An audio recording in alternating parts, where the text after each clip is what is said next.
ఎండలు ఎట్లా దంచుతున్నాయుల్లా బండ్ల మీద పోవాలంటే ఎండకు సుక్కలే అని చాలా మంది మెట్రో రైళ్లనే పోతున్నారు. మా ఆడోళ్లకు బస్సులల్లో ఫ్రీ ఉన్నా కూడా ఉడకపోతల పోవుడు ఎందుకని పైసలు పోయినా సరే అని మెట్రో ఎక్కి చల్లగా ఏసీలో పోతున్నారట. ఇక ఎండాకాలం అని అందరూ మెట్రోలల్లనే పోతుండే వరకు మెట్రో అధికారులు ఆఫర్లు తీసేసి ప్రయాణికులకు మొన్న పెద్ద షాకే ఇచ్చిండ్రు కదా. ఇక అందరూ లొల్లి పెట్టుడుతోటి ఇవాళ మళ్ళీ గుడ్ న్యూస్ చెప్పిండ్రు.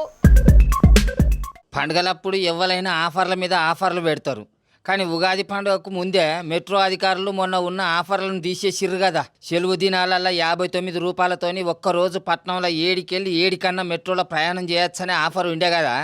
అగొక్క ఆఫర్ను మొన్నటి దాకా తీసేసిర్రు.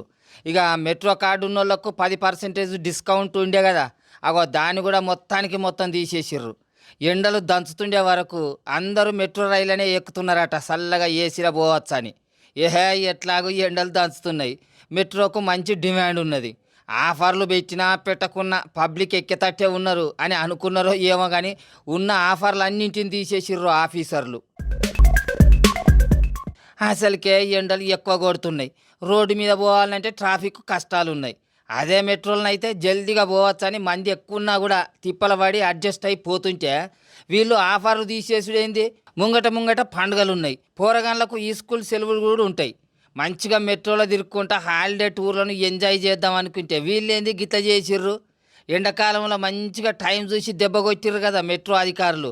అయినా మెట్రోకు గంత డిమాండ్ ఉన్నప్పుడు ఇంకొన్ని రైళ్లను పెంచాలి.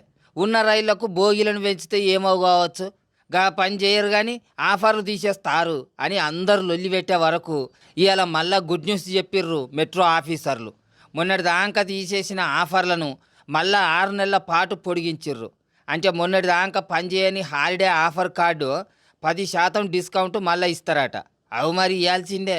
దినం పట్నం మెట్రోలో 5-6 లక్షల మంది కంటే ఎక్కువనే తిరుగుతారు. మరి జనాల కోసం గీంత ఆఫర్లు పెట్టకపోతే ఎట్లా చెప్పుర్రి.